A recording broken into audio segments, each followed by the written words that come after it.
All right, let's get straight to it. Think of this not just as an explainer, but as a critical mission briefing. We're not just talking about jobs today. We're talking about defending the front line of India's entire digital future. This is your career guide for cybersecurity in 2026. Let's dive in. So let's start with a number that should really grab your attention. Over 50%. Right now, that's the size of India's cybersecurity talent gap. Just think about that for a second. It means for every 2 cyber defenders we need on the front lines protecting our digital infrastructure, one of those spots is just empty. That's the core challenge we're facing. But here's the flip side of that challenge, and it's a massive opportunity. That huge talent gap, it's sitting right in the middle of a market that's projected to be worth nearly $11 billion US. So we're not just talking about plugging a skills gap here, we're talking about stepping into one of the fastest growing and most valuable sectors in the entire country. So, why the big shift? Why is this suddenly so important? Well, this quote really sums it up perfectly. As India rockets towards a $10 trillion digital economy, cybersecurity is no longer just some back-end IT function tucked away in a server room. Nope. It's now a pillar of national security. It's absolutely essential for our economic growth and stability. Okay, so with stakes this high, you're going to need a new breed of professional, right? That brings us to our first section. Let's take a look at who makes up this new cyber elite. These are the specialized defenders that India needs right now. And yeah, the key word here really is specialized. The days of being a jack of all trades in IT are kind of fading. What the market is screaming for now are experts, people with laser-focused skill sets who can take on these incredibly sophisticated modern threats. So, who exactly are we talking about?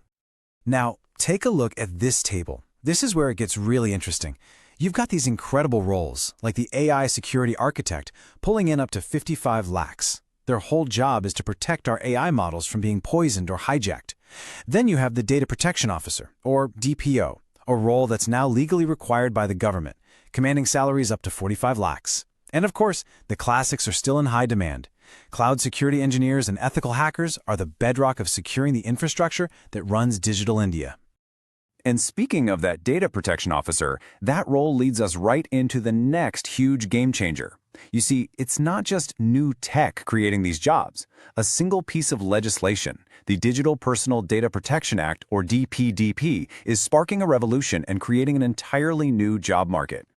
Here's the deal. 2026 is what everyone's calling the year of enforcement. The rules were laid out, the warnings were given, and now the grace period is officially over. The government is no longer just suggesting these data protection laws, they are actively enforcing them, right now.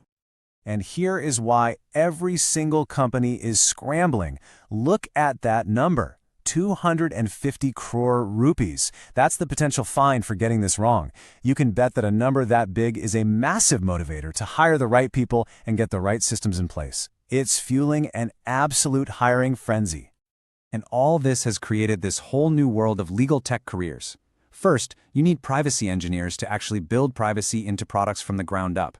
Privacy by design, they call it. Then you need compliance auditors to come in and give the official stamp of approval, certifying that everything is up to code. And finally, you need consent managers, whose job is to handle the very complex life cycle of getting and tracking user consent from millions and millions of people.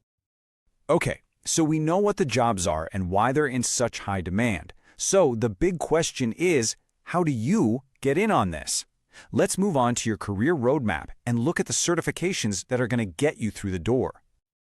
I gotta say, this quote really hits the nail on the head. It's the perfect way to think about it. In a field that is built on trust, a respected certification is like your official security clearance.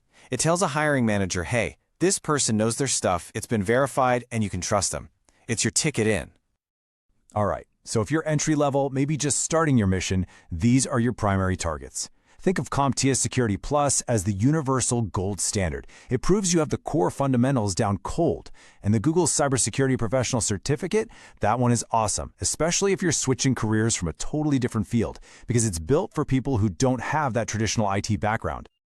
Okay, fast forward a couple of years. You've got some experience. Now it's time to specialize. The latest Certified Ethical Hacker Cert, for instance, now heavily integrates AI into its training. Why? Because the attackers are using AI, so the defenders have to be a step ahead. And cloud security? With pretty much every major Indian company running on a cloud-first model, an AWS or Azure security cert isn't just a nice-to-have anymore. It's pretty much mandatory. And if you're aiming for the big leagues, for leadership roles, these are your holy grails. The CISSP, that's your ticket to the C-suite. It's the one you get when you want to become a Chief Information Security Officer. Now, if you're more of a hands-on technical wizard, the OSCP is the one.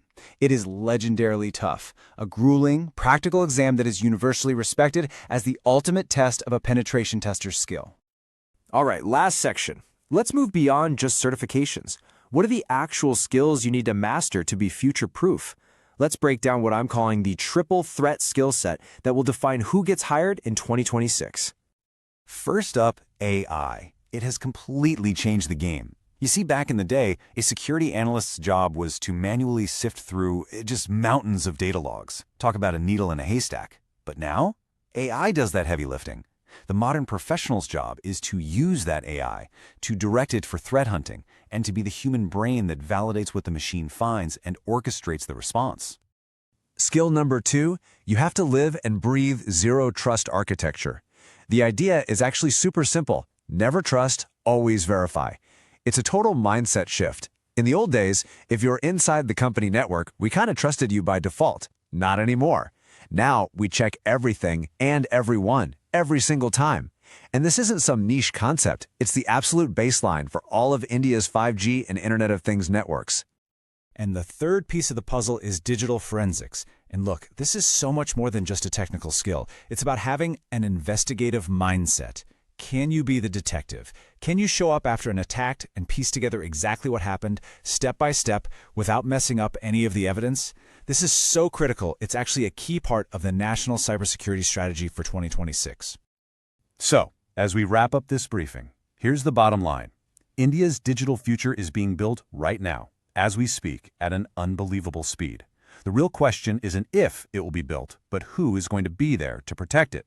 The opportunity is massive, the roadmap is clear, and the mission, well, it's absolutely critical. The only question left is, will you be one of them?